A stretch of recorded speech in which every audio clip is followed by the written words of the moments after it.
ഹരി ഓം. ശ്രീമന്നാരായണീയം ദശകം 1 ശ്ലോകം 7. കഷ്ടാതേ സൃഷ്ടിചേഷ്ട ബഹുതര ഭവഖേദാവഹ ജീവഭാജാം ഇത്യേവം പൂർവമാലോചിതം അജിതമയാ നൈവമദ്യാഭിജാനേ ജീവാ കഥം വാ മധുരതരമിദം തദ്വുഛിദ്രസാദ്രം നേത്രൈ ശ്രോത്രൈശ്ച പീത്വാ പരമരസസുധാംഭോധി പൂരേരമേരൻ. ശ്രീഹരേ നമഃ. അജിത അല്ലയോ, ഹേ അജിത അല്ലയോ അജിത, തേ സൃഷ്ടിചേഷ്ട കഷ്ട, അങ്ങയുടെ സൃഷ്ടിയുടെ വ്യാപാരം ദുസ്സഹമാണ്. എന്തുകൊണ്ടെന്നാൽ ജീവഭാജാം, അത് ജീവികൾക്ക് ബഹുതര ഭേവഖേദാവഹ, വളരെ വളരെ സംസാര ദുഃഖങ്ങളെ ഉളവാക്കുന്നതാണ്. ഇതി ഏവം എന്നത്രേ മയാ പൂർവം ആലോചിതം, ഞാൻ മുൻപ് കരുതിയിരുന്നത്. അദ്യന ഏവം അഭിജാനേ, ഇപ്പോൾ ഞാൻ ഈ വിധമല്ല കരുതുന്നത്.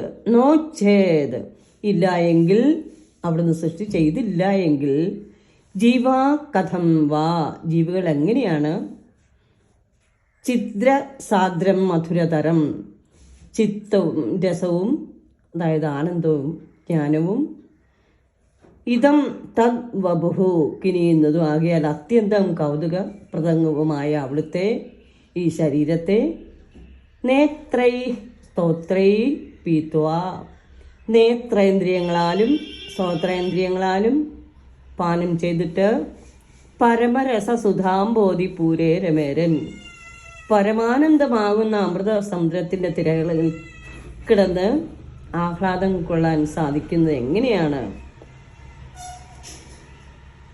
ഭഗവാന്റെ ഈ സൃഷ്ടിജാലം ഉണ്ടെങ്കിൽ മാത്രമേ നമുക്ക് അവിടുത്തെ മഹിമ കാണുവാനും അതിനെ ആസ്വദിക്കുവാനും എല്ലാം സാധിക്കുന്നുള്ളൂ. ഇതെല്ലാം ഈ സൃഷ്ടിജാലം ഓരോ തരത്തിലും അവിടുന്ന് ചെയ്തിരിക്കുന്ന ഓരോന്നും നാം കാണുകയും അതിൽ കൂടി അവിടുത്തെ അറിയുകയും ചെയ്യുന്ന ഭാഗ്യം നമുക്ക് തന്നിരിക്കുന്നത് അതുകൊണ്ടാണ്. ആർക്കും ജയിക്കാൻ കഴിയാത്ത ഭഗവാനെ അജിത, സൃഷ്ടികർമ്മത്തിന് വേണ്ടിയുള്ള അങ്ങയുടെ പ്രവർത്തനങ്ങൾ ക്ലേശരഭരിതവും ജീവാത്മാക്കൾക്ക് വിവിധങ്ങളായ സംസാരാദി ദുഃഖങ്ങൾ ഉണ്ടാക്കുന്നവയുമാണെന്ന് ആദ്യം ഞാൻ ധരിച്ചിരുന്നു. ഇപ്പോൾ അങ്ങനെ വിചാരിക്കുന്നില്ല. അങ്ങ് സൃഷ്ടികർമ്മത്തിൽ നിരതനായി ഇല്ലെങ്കിൽ ജ്ഞാനാർദ്രവും മധുരവുമായ അങ്ങയുടെ സ്വരൂപം ഈ കണ്ണുകളാലും കാതുകളാലും ആസ്വദിച്ച് ഈ ജീവാത്മാക്കൾ ബ്രഹ്മാനന്ദ സാഗരത്തിൽ എങ്ങനെയാണ് രമിച്ചു വിഹരിക്കും? അതുകൊണ്ട് അവിടുത്തെ ആ സൃഷ്ടി വൈഭവം വളരെ ആനന്ദപ്രദായകമാണ്. അവിടുത്തെ അറിയുവാനും കാണുവാനും കേൾക്കുവാനുമുള്ള ഭാഗ്യം അത് നൽകി തന്നിരിക്കുന്നു ഭഗവാനെ. സർവം ശ്രീകൃഷ്ണ അർപ്പണമസ്തു. ഹരി ഓം.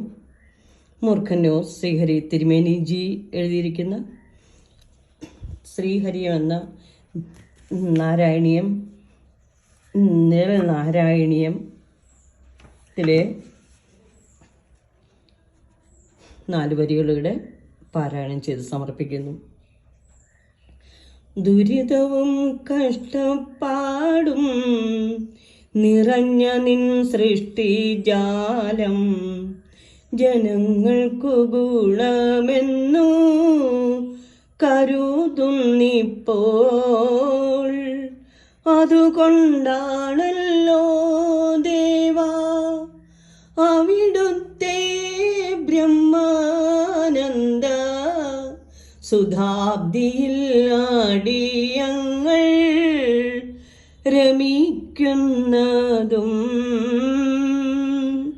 ശ്രീ ഹരേ നമഃ.